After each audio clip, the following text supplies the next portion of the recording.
Hi, everybody. This is David with Rigs and Coffee, and I'm here with Jeff Wright from Overland, Montana, and also Recon, Montana. Jeff, thanks for joining us this morning. Hey, no problem. It's good to see you, man. Crazy times that we're all living in. I'm glad you're doing all right, staying healthy. Yeah, we're hanging in there, and it's definitely been an interesting time. No trips to be planned. I know we had a trip to Montana planned this year, which we'll definitely be talking about some of the reasons to get up there. But just Yeah, in general, even some of the weekend trips have been it's been tough going where I don't really have a reason to use any type of navigation software. right. I know you've got all these products to use, but nowhere to use them right now, unless you're really committed and get out of town. And I'm not even sure if any of us are supposed to be doing that. So I guess it's kind of a secret trip that people take and don't ever talk about. Yeah, exactly. I think what's interesting is or what's I think amazing to me is that most of our communities actually been pretty compliant with not traveling out, not going to small towns, even though we essentially go on trips to get away from everybody.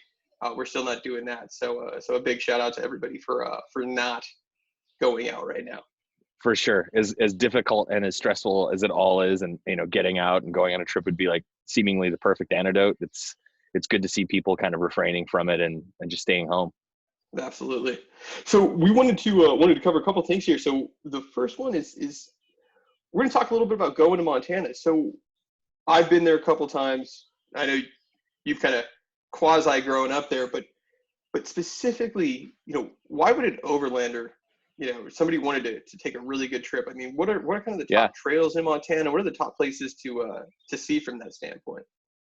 So I think one of the reasons I kind of got into this and realized Montana is such a good place is that um, unlike California or Nevada or Arizona and Utah, there aren't tons of available resources to figure out where to go overlanding or trails to hit Montana. I mean, it's the fourth largest state in the union, but it barely has 1.2 million people living in it. So it's not as aggressively chronicled, I think, as other places. Plus, being so far north in the United States, it's not exactly an easy place to get to, which is, both a good and a bad thing. Um, for me, Montana has always been this place of mystery and intrigue and adventure. And I think it's one of the few states left in the union that still probably feels in a lot of places like it did, 150, 200 years ago. Um, and there are tons of trails, whether they're off-road trails or cattle trails or wagon trails, that still crisscross the state. And the trick is, knowing where they are, knowing which ones are cool and how to get to them. And a lot of the times that information resides with residents of Montana who, rightfully so, are a little shy to kind of spread those out to the rest of the world. I mean, they love Montana. They love to keep their state quiet. And they like to stay quiet about cool things to go do. Um, so I think, one of the aids that I've used and over the last couple of years to learn more about Montana is this book, 4x4 Routes of Western Montana. It's by Willie and Jeannie Worthy. They have 3 volumes of these books that kind of cover pretty much all of Western and a little bit of Central Montana. They're big books. I mean, this one is what, 226 pages.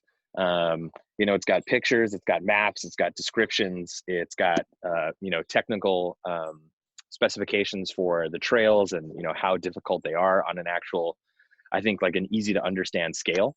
And they had done this all in their spare time. I mean, this is kind of their world. This is what they love to do, and they love to go jeeping. So they thought, well, instead of just talking about places to go, they thought, well, let's go out and do the research and figure it out. So this is volume 1, and you can get it at we'll put something up on the Overland Montana Instagram, but you can get it at Montana 4x4. That's 4x4 trails.com. I think it's also on Amazon, but if you're thinking about going to Montana, it's a tremendous resource. It gives you a lot of really good information. And then in this volume 1, there are a couple of trips that there's some that I've gone on. And I think my favorites out of those are kind of the routes around Anaconda, Montana, which is just south of Butte. It's part of like the massive mining history of Montana. that's really defined a lot of the state. And there are a lot of old mines. There's a lot of interesting towns. There are lots of little places to go explore kind of out in that area. Everything from, Georgetown Lake, which is this gorgeous lake outside Anaconda, to a couple of state parks that are nearby, and certainly lots of rivers. So if you're a fan of fly fishing or just, sitting by some beautiful Montana streams and hanging out, there's lots of opportunities to do that around those trips. Yeah, I mean, I can say that when you go around here, and we go looking at mines around here, I mean, you often find graffiti or damage to them, amongst other things, right? And it doesn't feel as maybe antiquated as maybe it should. And I know when we were able to do a mine trip in Montana, in Phillipsburg, Montana, we walked into a mine and the leather smocks were still hanging on the wall after 60 years. Now, I mean, did it feel like I was in Silent Hill or Resident Evil? Absolutely. I mean, it was super creepy, but and very eerie. But nonetheless, I mean, being able to actually see what a mine looked like. I mean, seeing the cans of oil on the floor, seeing all of the conduit still running across the walls. I mean, that's really what you get by doing some of these trips in Montana. I mean, and not to mention, I mean, it doesn't have to be a technical trail to get to the mine, but it can be. I mean, there is just a wide array of opportune trails out there. Yeah. I mean, there's definitely there are thousands and thousands of miles of dirt roads in Montana. I mean, and they range from, basic like 2-track to logging roads to, unimproved cattle trails. I mean, that have, sometimes run these routes for 150 years. So there's really no shortage of stuff. I mean, some people will tell you that there isn't the kind of crazy technical off-roading that you can find in the deserts of the Southwest, which is, to an extent pretty true. But there are definitely some places where, I mean, you have to be careful. You have to know what you're doing. If not for anything else, then the fact that when you're out there, you're pretty isolated. It's not like in the Southwest where likely you'll still have cell signal or, like have someone close by. There's some places out there where, you are isolated, where there is no cell signal and there's no one else nearby. And if you get yourself in trouble because you're stupid, you're going to have a really, really long walk. And, that ruins the day pretty fast. Yeah. I mean, the lack of maintenance is definitely fun. Yeah. There's no, like, there's just nothing else there to help you out. So you definitely are, you have to be, self-sufficient, know what you're doing, travel the group, travel smart, don't make, dumb decisions, because you're not, you're not calling a tow truck to come get you, not even an off-road tow truck, right? You're hiking back, you're going to the brewery, and you're hoping that somebody there has a 4x4 and knows how to get to you. So right. Be prepared. Absolutely. And I think that's the cool part about Montana, is that even if you screw up and get yourself in trouble, I mean, eventually you'll find someone who can help you, and everyone's pretty friendly about it, but just don't be dumb. Right. And don't tell them you're from California. So yeah, and maybe save that part for later. You're south of Darby. Yeah, that's where I'm from. Darby.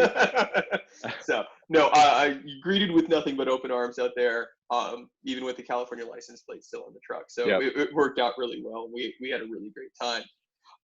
But one of the cities we got to spend some time in was actually Missoula. Now, spending time in a city, but also camping right next to the main river, kind of provides, two opportunities. One is obviously fly fishing from your campsite in the city, but two is Missoula is kind of on track to possibly be the next Bend.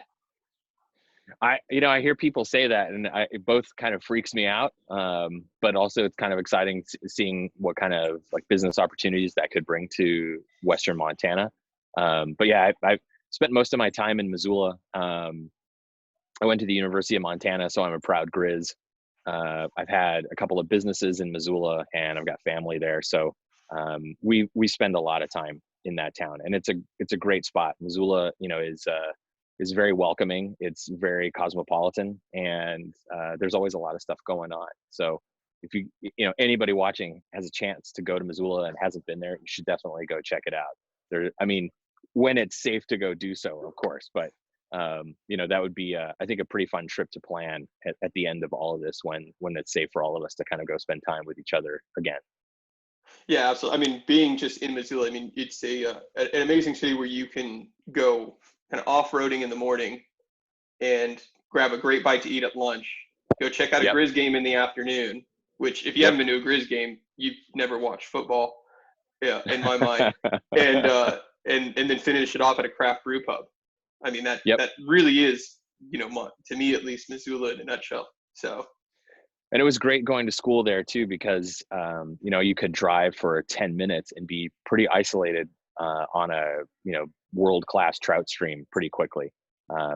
Taking a couple of dirt roads to get there, and it made for a really amazing college experience. But it's an even better place to be able to live and work. And truly, the people who live there and work there, I mean, lead a pretty amazing life. It's not the easiest place to live and work sometimes, but for those who do it, it's pretty damn rewarding. absolutely. I mean, if you've ever seen a river runs through it, I would say that from a trout fishing standpoint, it doesn't get more documentary almost from No, no. it's And it's that pretty darn accurate. that was all filmed just outside Missoula too. So, and in some other places in the state, but there's a lot of that's around Missoula, and a lot of it still looks the same.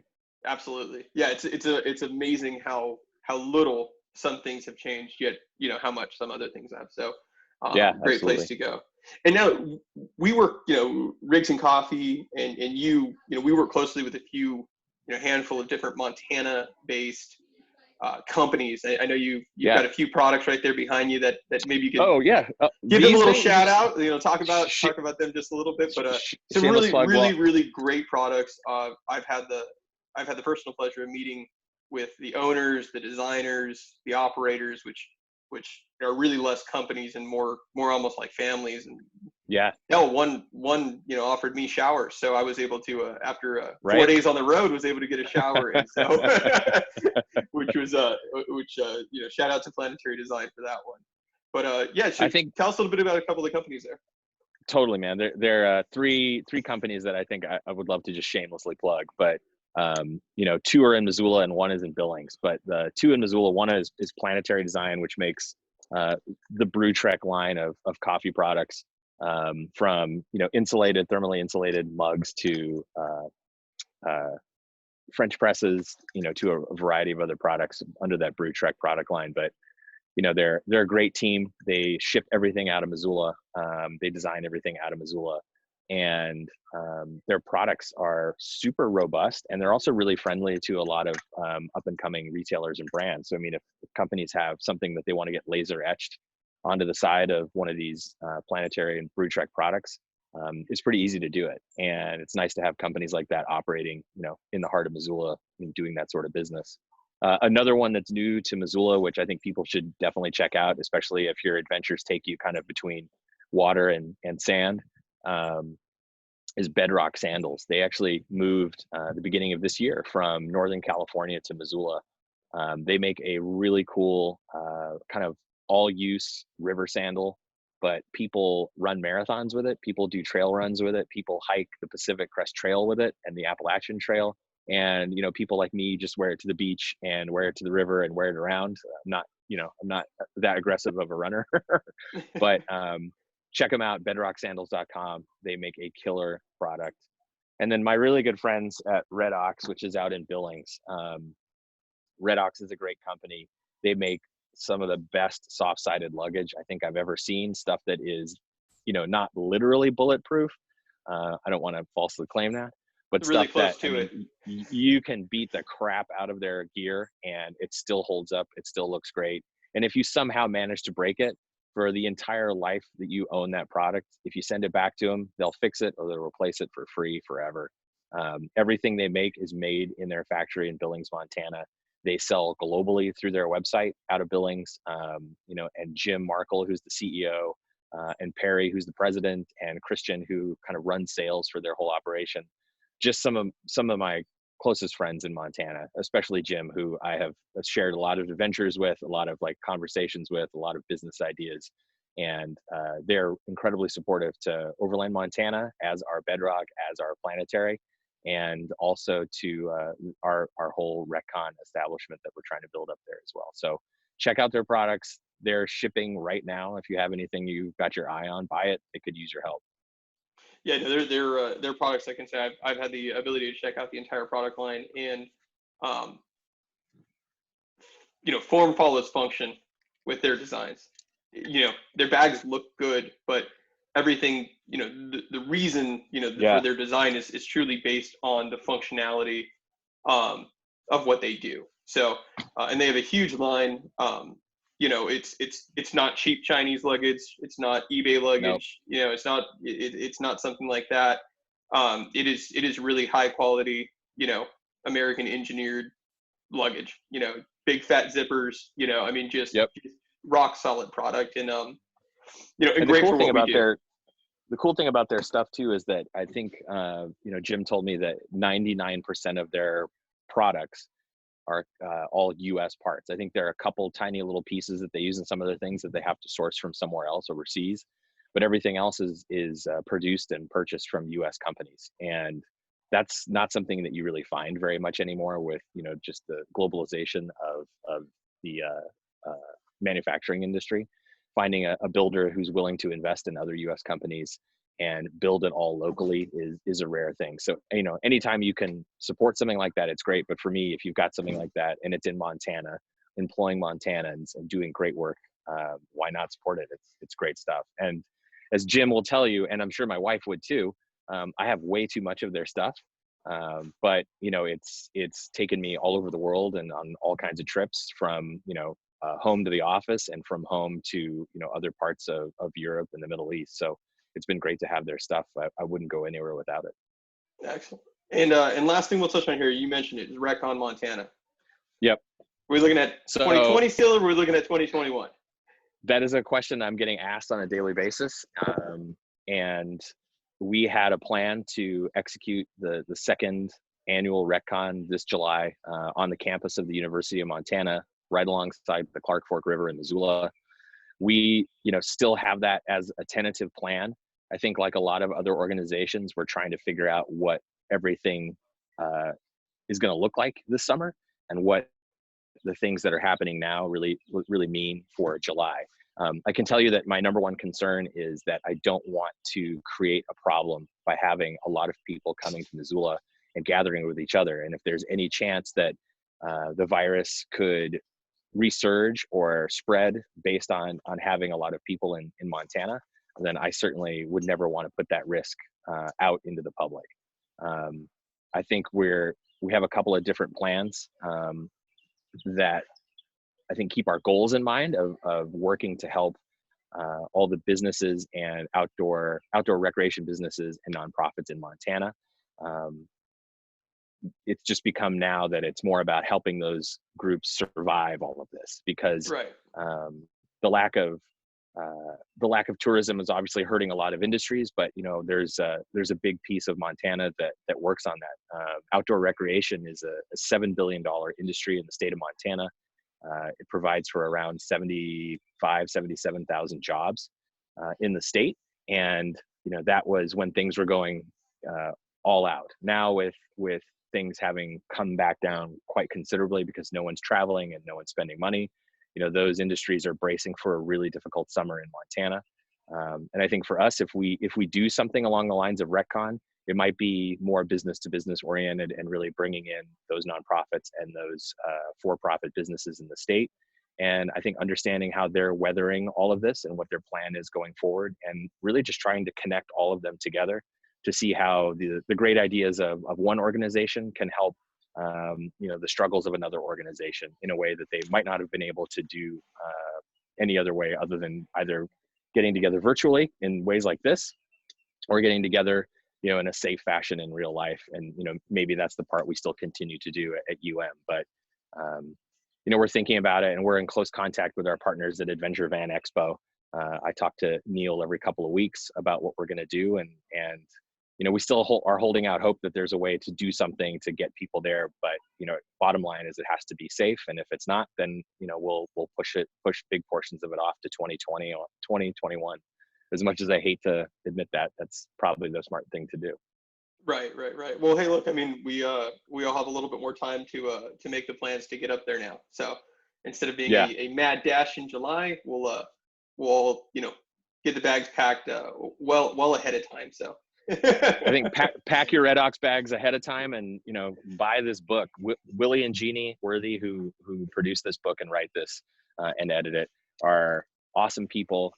Willie has an amazing Jeep called Agent Orange. If you ever get to check it out, Mhm. it's like super bright bird dog orange, and he takes it up some crazy trails. And check out their book. That's how you're going to plan your trip. So pack a Red Ox bag, get your Grab your coffee gear coffee. from Brew Trek, and get this book. And I mean, you'll be set for your Montana adventure. Excellent. Well, hey, Jeff, thanks so much for joining us today. I know it's virtual rigs and coffee days, so we have a lot of people jumping in from all over the country, and it's been pretty great Awesome. to see everybody coming together in a non coming together way. So, Well, you take all care of right, yourself, man. you too, and we'll see you as soon as this whole thing wraps up. All right, man. See you in Montana. Take care.